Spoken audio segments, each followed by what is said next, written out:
All right, Jordan, you're It's up. on with y'all. You're up. Kiki is on. Let's see who's Yeah. jumping. Let's see. Kiki. Catherine. No, No. that's just Kiki right now. Kiki is tagging my mom. What's up, Key? I know you cooking something for Mother's Day. What y'all cooking up there?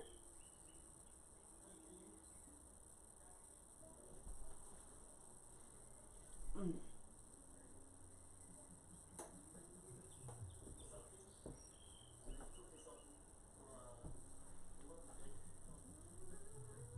Yeah, we got people in the background that's throwing volume up.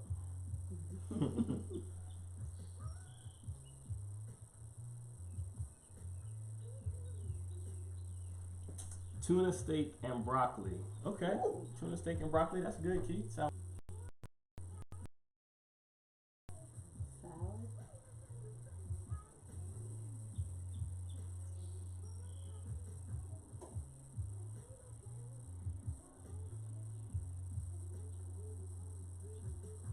salad. All right, what kind of salad? Like a tossed salad?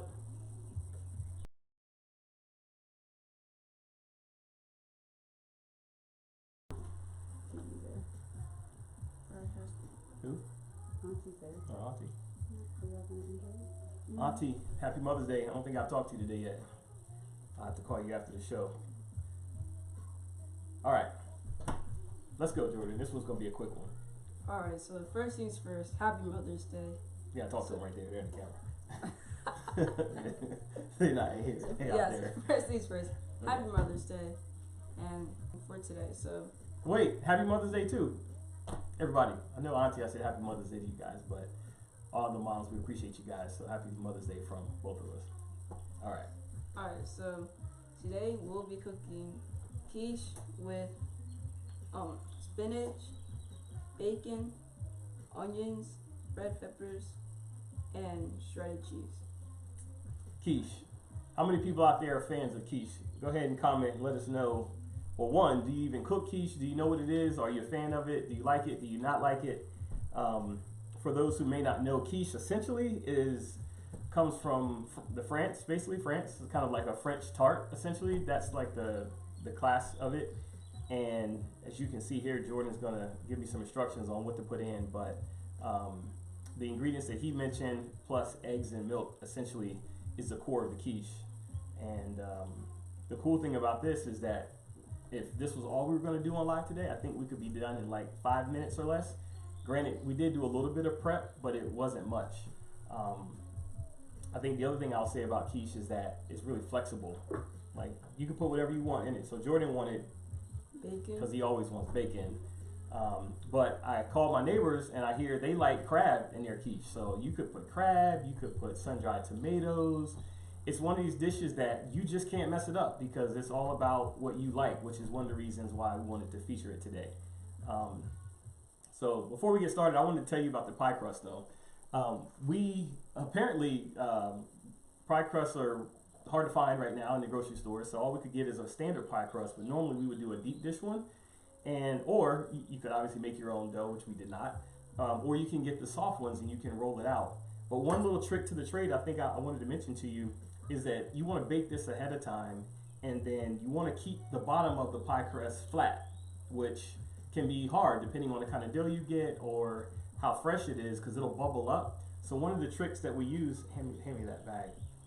This is country, y'all, but it works, is get wax paper and place it inside the shell, and then take like a bag of beans, not with the plastic on it, and pour the beans in it to create a weight on the pie crust, and it will keep it from bubbling up while it cooks. And once it gets pretty much done, you can take that out, and you might want to return it back to the oven just to get the bottom, because it'll cook like blanco is actually what we call it. It'll look like it's still a little bit more on the white side, right? So anyway, so that's it. So beyond that little prep here and prepping your ingredients, this is an easy dish. So with that, Jordan, tell us what we need to do here. Alright,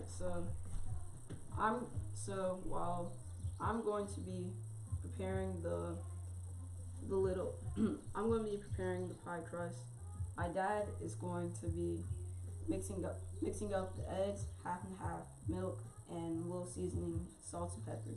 All right, got it. So we're doing 4 hands here, so we're quicker than normal probably, but again, this is really fast. I will mention, as Jordan said, we've got half and half and 2% milk. You could sub it with other things. Normally I would use whipping cream instead of half and half, and the ratios would be opposite. I would use like a cup of milk and a half a cup of whipping cream, but apparently maybe COVID-19, there's no whipping cream at the store, so I couldn't get any. So that's why I'm using a little more half and half today and a little less milk to try to create a similar ratio.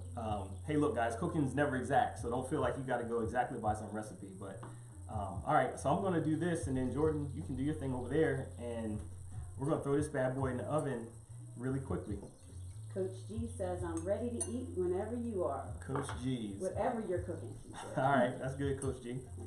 Auntie said, good idea about pie crust prep.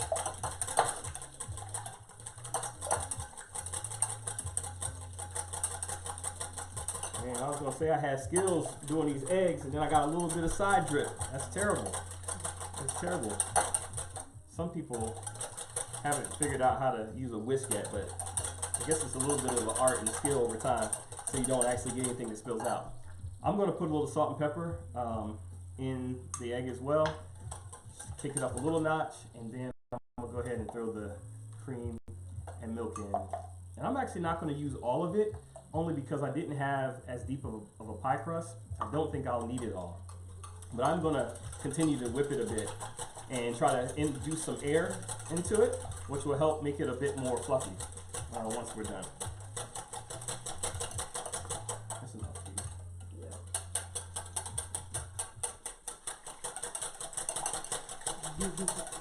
You got Angel, Penny, Snap. Ebony from Atlanta. Yep, Ebony What's from up, Ebony? Atlanta. How you doing, girl? Grandmother's Happy Mother's Day, watching. Ebony. Pastor's on. Pastor's on? Yep, Pastor just joined. I won't make any jokes about how long the show's gonna be, Pastor. I won't even do it to you, but it's gonna be quick. Happy Mother's Day, Pastor Shanae, if she is in earshot of the broadcast. Somehow I managed to beat these eggs and milk faster than George's got the toppings in, but he's coming. Alright. What you putting in there, bud? Bacon. Alright, so with the order of operations, you need to put your cheese in first. Then you can do your little toppings and all. Make it pretty like a sandwich artist. Okay. You know, like at Subway. There we go.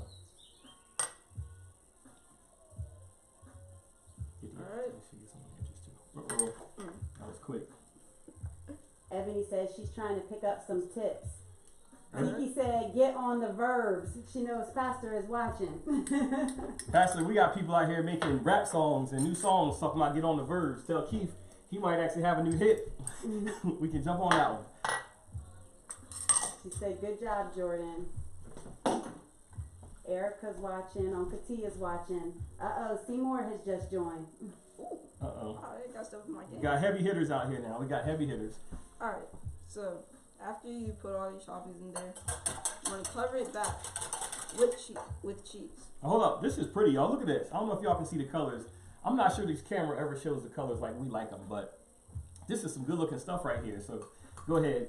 And y'all know I don't eat meat, so I won't be eating this one. But I do have some people who already have dibs on this particular preparation. Go ahead, you go. Alright. So you want to pour your cheese on there.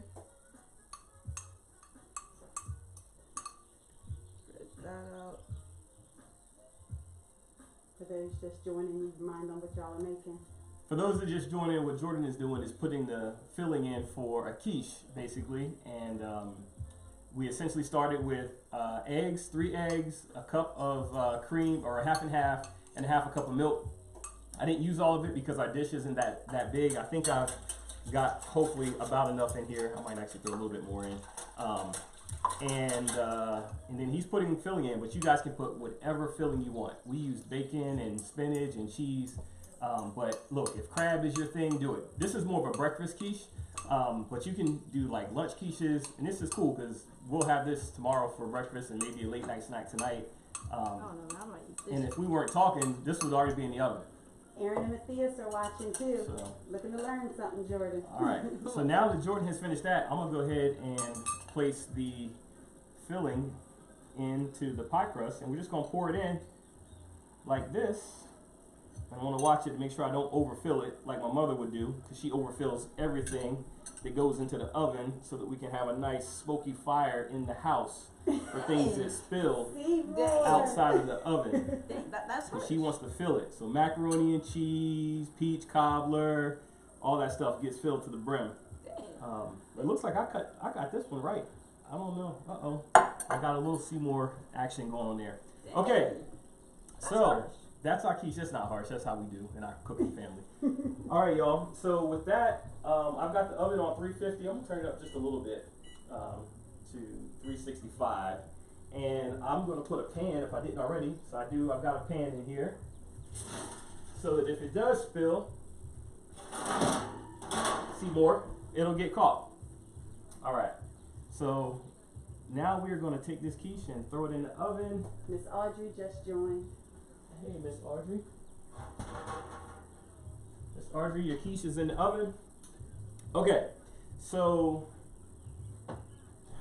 that's in the oven, and it needs to cook for longer than what we have. So that's going to cook for somewhere between 45 minutes to an hour.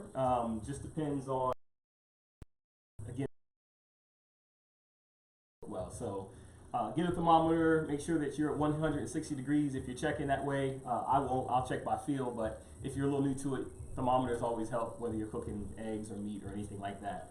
But with that in mind, I wouldn't leave y'all hanging. We did do one of these earlier today. So this one is one that was already completed. I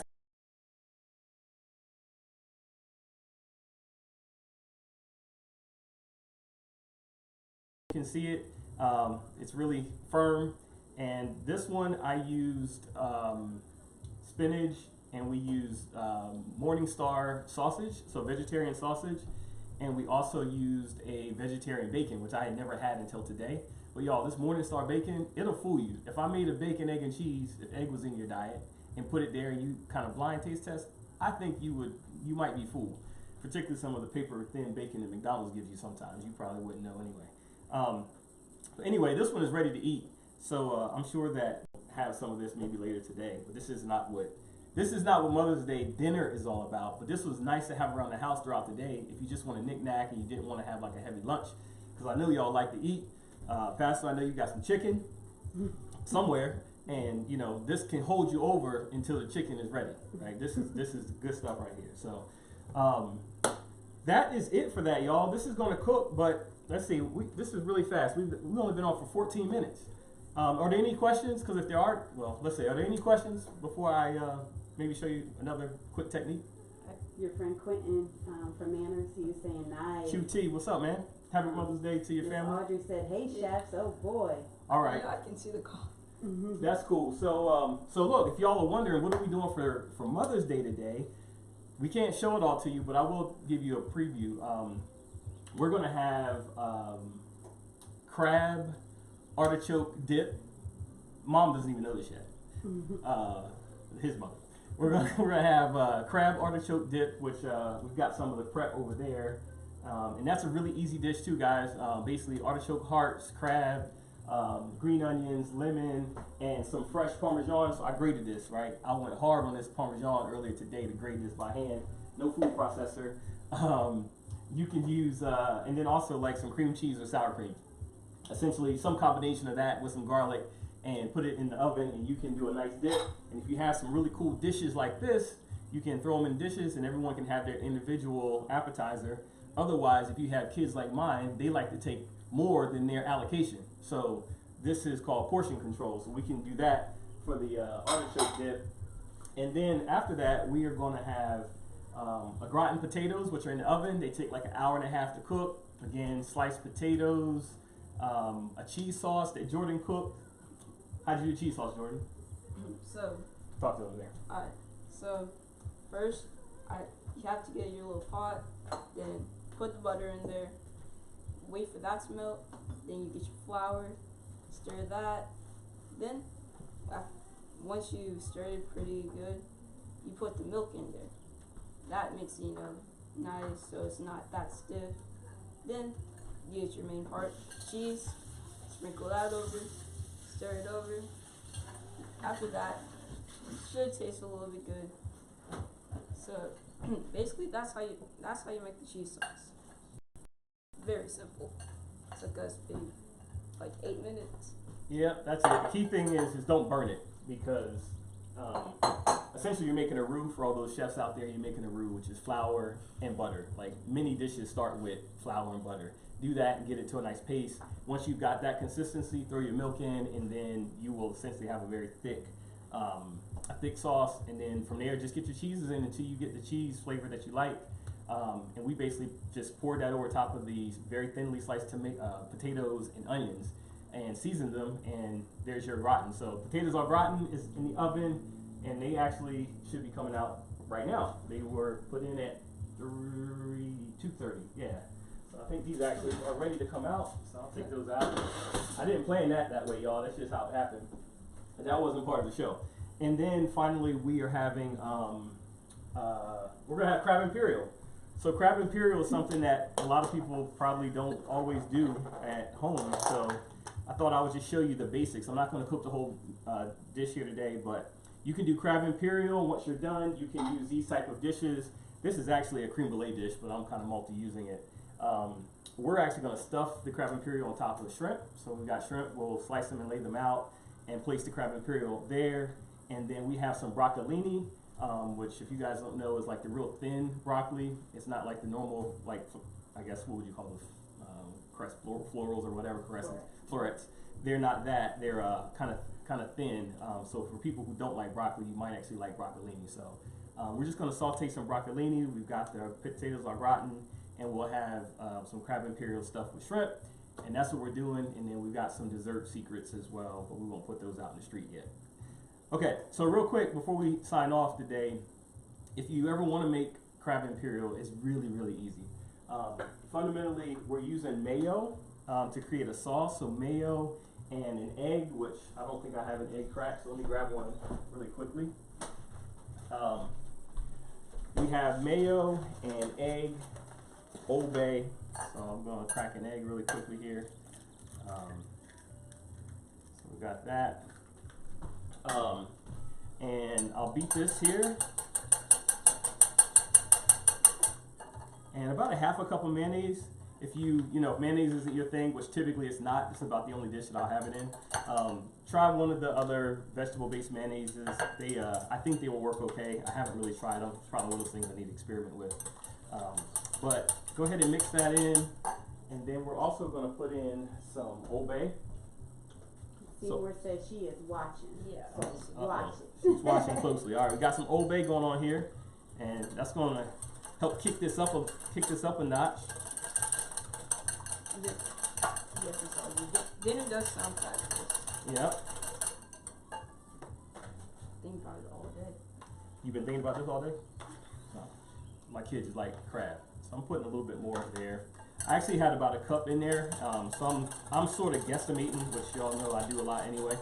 All right, so we got that going, and then finally, I'm going to squeeze a little bit of lemon juice in here. So we'll cut a lemon. Auntie said, kick it up a notch. And Bam. I don't have a strainer, so hopefully I don't drop too many seeds in. I did drop one. Let me grab it out of there. So squeeze a little bit of lemon in, without the seeds, ideally. And there you go.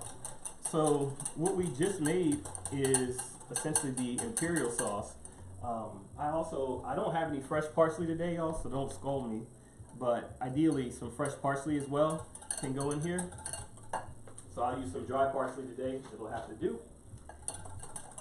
All right, and that pretty much is your imperial sauce. So I'll show you that.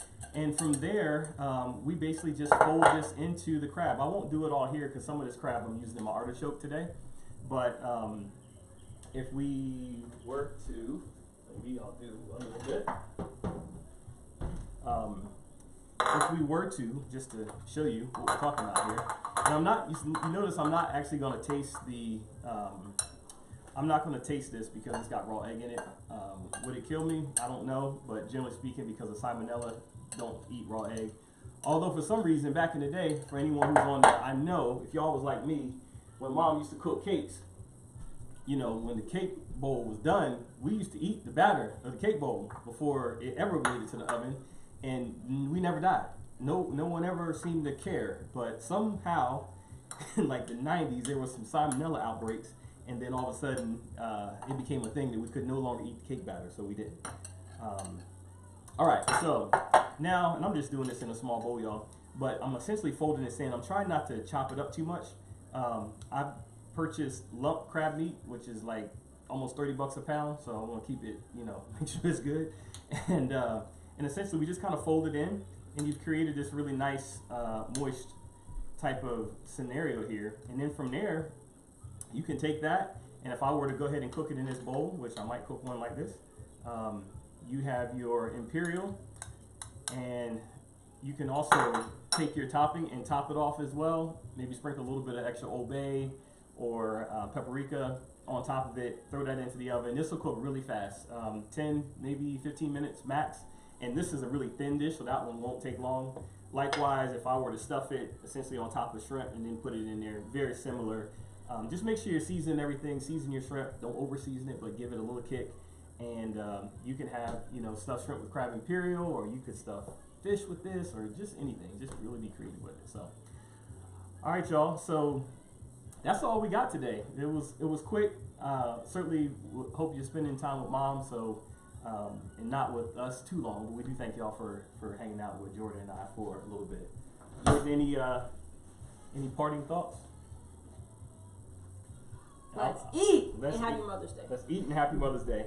Yeah, I'm just checking real quick. I'm looking at the comments. Some of y'all probably see these. I'm not sure how public they all are, but one of my friends, Nikki, says cake batter is still okay. Yeah, So I apparently it's still okay. She says, "Trust me." All right, Nikki, we're gonna trust you that the cake batter is still okay. Yes, cake batter. That's good. All right, y'all. Cool. Well, look, if y'all have any questions about any of this stuff, I will throw the recipe for this up. And if you want recipes for anything else, let me know. I'll try my best, because honestly, as you see, I'm not cooking from recipes that much, but I do have a base in my mind as to where I'm going, but sometimes we just get off track. So happy Mother's Day to you guys, and be blessed, and we'll talk to you soon.